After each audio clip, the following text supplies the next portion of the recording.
et qui le prétendrait mentirait. C'est donc à la racine qu'il faut traiter le problème, c'est-à-dire là où le combat a lieu. Notre position est qu'il est largement temps d'avoir la conférence internationale, les initiatives qui permettent à tous ceux qui combattent du même côté, c'est-à-dire contre les mêmes, de se retrouver. En particulier, il est indispensable que 2 pas soient faits. L'un en direction des Russes, parce qu'il est inconcevable qu'on continue des actions séparées, et l'autre en faveur des forces qui, sur le terrain, combattent. Non pas celles dont on aimerait qu'elles combattent, mais celles qui combattent réellement. C'est la raison pour laquelle nous avons appelé à ce que la France soutienne massivement les combattants kurdes et obtienne de la Turquie qu'elle cesse de leur tirer dans le dos.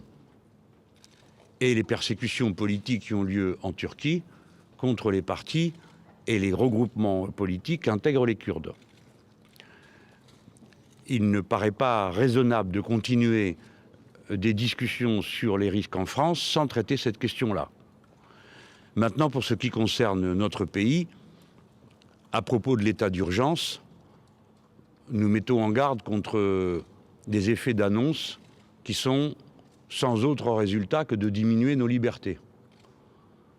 Quelle peut être l'efficacité de l'état d'urgence? On aimerait qu'on nous l'explique, sachant qu'il y a déjà plus de 10 lois antiterroristes qui ont été votées. Alors, l'état d'urgence par-dessus le marché, on peut le comprendre pour des périodes brèves, mais installé dans la durée, l'urgence pour 3 mois, c'est plus l'urgence. C'est plus un régime d'exception, ça devient un régime permanent. Donc un très grand scepticisme sur cette mesure. Enfin, nous pensons que la situation permet de vérifier au moins un point. Il n'y a pas de République française sans un État fort. Nous avons besoin d'un État. Un État capable de faire respecter les lois. Et avant de les faire respecter, peut-être tout simplement de les mettre en application.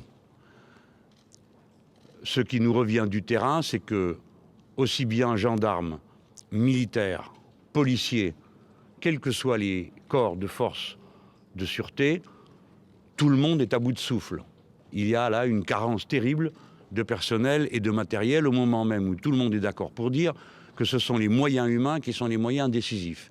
Il est donc temps que l'État reprenne sa place en France et notamment dans ses fonctions régaliennes essentielles avec les moyens qui vont avec. Peut-être que la Commission européenne peut arriver à comprendre cet aspect du problème que d'habitude elle nie puisqu'elle est profondément anti-État.